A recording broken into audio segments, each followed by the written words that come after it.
Tyndall effect. Next topic है बेटा Tyndall effect. टिंडल एक साइंटिस्ट का नाम है, उसके नाम पर जो उसने इफेक्ट दिया है उसको टिंडल इफेक्ट कहते हैं। Scattering a beam of light is called Tyndall effect. Scattering क्या होता है? जब कोई भी लाइट, बीम ऑफ लाइट किसी पार्टिकल के साथ टकराती है ना, तो वो पार्टिकल उस लाइट को एब्जॉर्ब कर लेता है और वापस डिफरेंट डायरेक्शन में री इमिट करता है। इस बात को हम स्कैटरिंग ऑफ लाइट कहते हैं। ये स्कैटरिंग ऑफ लाइट आप आगे 10th क्लास में पढ़ेंगे। तो scattering a beam of light is called Tyndall effect. This effect can be observe. Daily life में हम इस टिंडल इफेक्ट को ऑब्जर्व कर सकते हैं।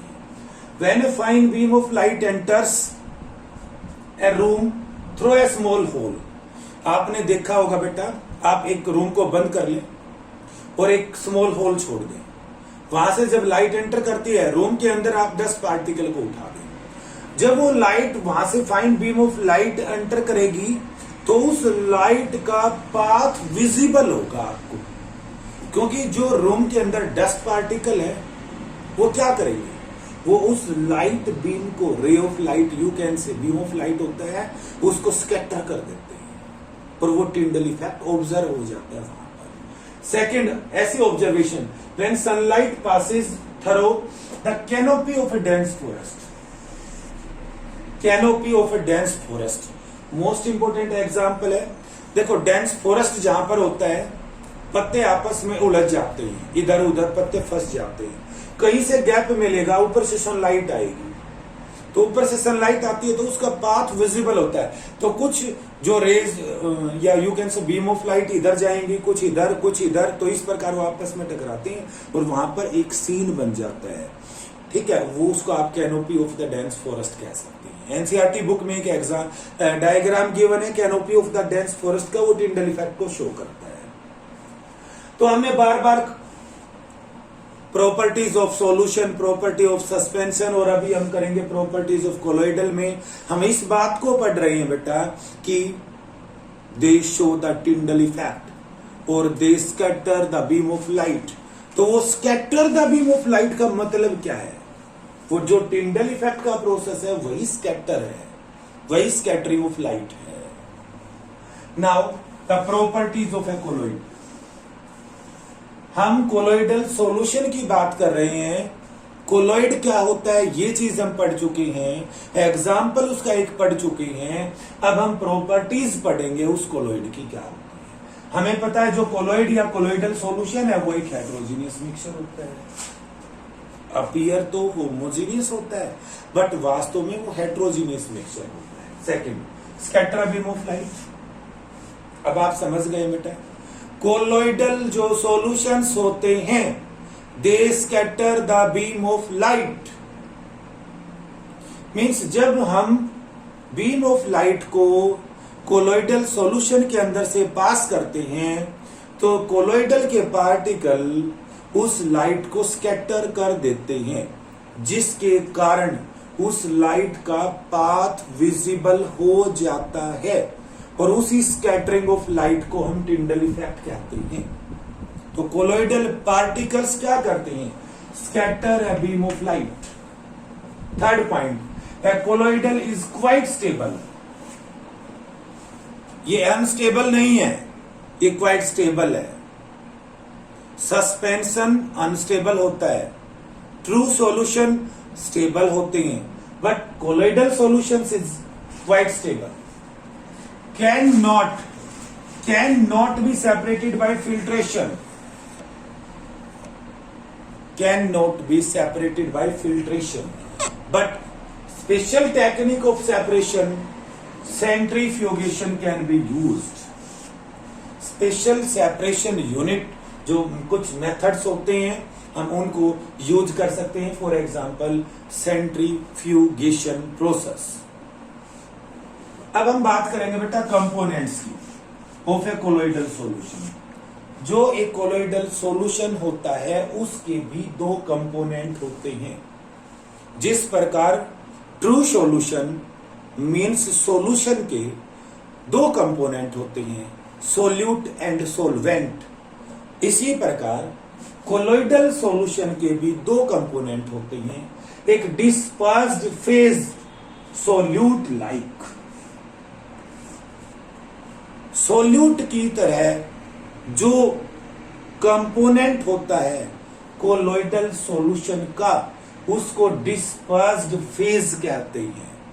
और डिस्पर्स्ड फेज जिसमें मतलब जिस मीडियम में फैल जाता है उसको डिस्पर्सिंग मीडियम कहते हैं।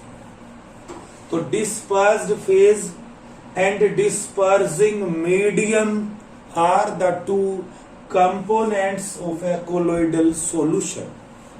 और इन्हीं कंपोनेंट्स के आधार पर हम कोलोइडल सॉल्यूशंस को डिफरेंट टाइप्स में डिवाइड कर देते हैं, डिफरेंट टाइप्स में, कि डिस्पर्सिंग मीडियम सॉलिड है या लिक्विड है या गैस है।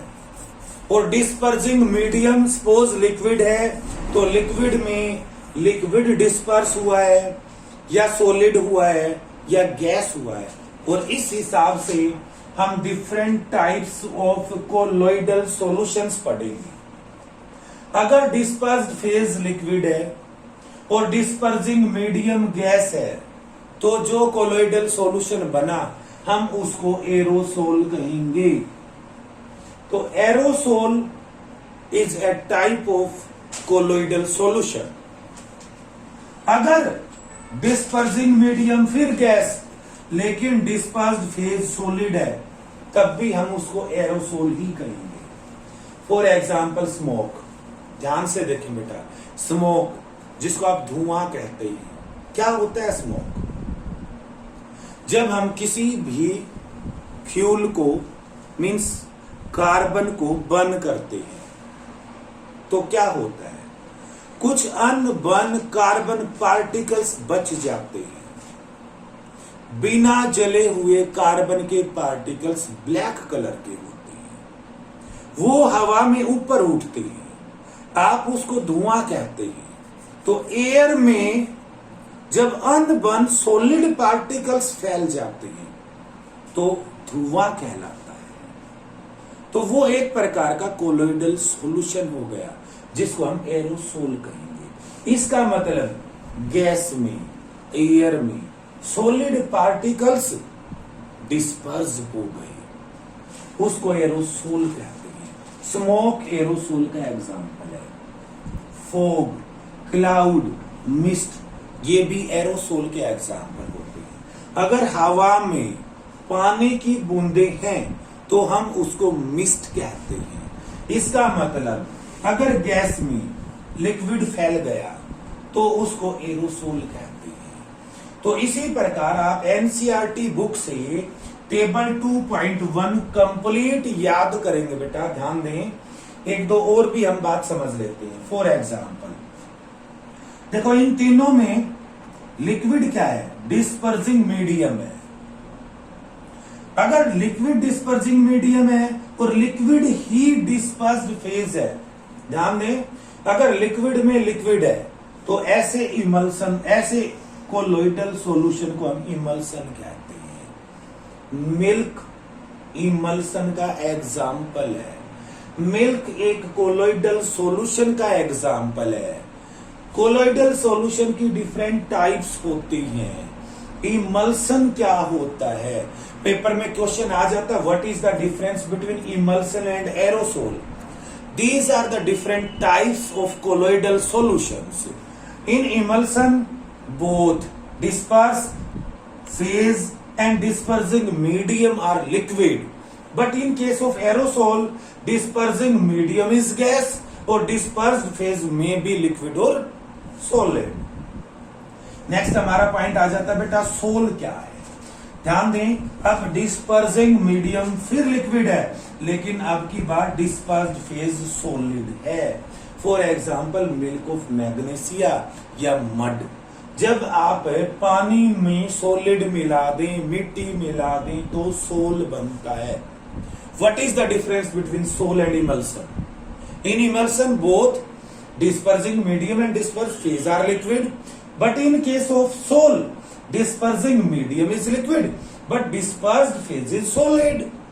Next, तो नेक्स्ट भी आप पढ़ेंगे बेटा, ध्यान दें, यहां पर डिस्पर्सिंग मीडियम तीनों केस में सॉलिड है, लेकिन डिस्पर्स फेज एक बार गैस है, एक बार लिक्विड है और एक बार सॉलिड है। हम जेल के बारे में पढ़ेंगे। देखो जेल क्या होता है, जब सॉलिड के अंदर हम लिक्विड को डिस्पर्स कर दें, फैला दें, मींस सॉलिड क्या है, डिस्पर्सिंग मीडियम, डिस्पर्स फेज क्या है, लिक्विड। तो इस प्रकार जो कोलोइडल सॉल्यूशन बनता है उसको हम जेल कहते हैं। फॉर एग्जांपल चीज होता है पनीर, बटर, मक्खन, jelly, these are the examples of a gel. Last point है बेटा, डिस्पर्स फेज भी सॉलिड, डिस्पर्सिंग मीडियम भी सॉलिड। ऐसे टाइप ऑफ कोलोइडल सॉल्यूशन को हम सॉलिड सोल कहते हैं।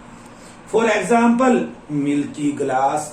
अब पेपर में क्वेश्चन आ जाता है, what is the difference between solid sol and soul.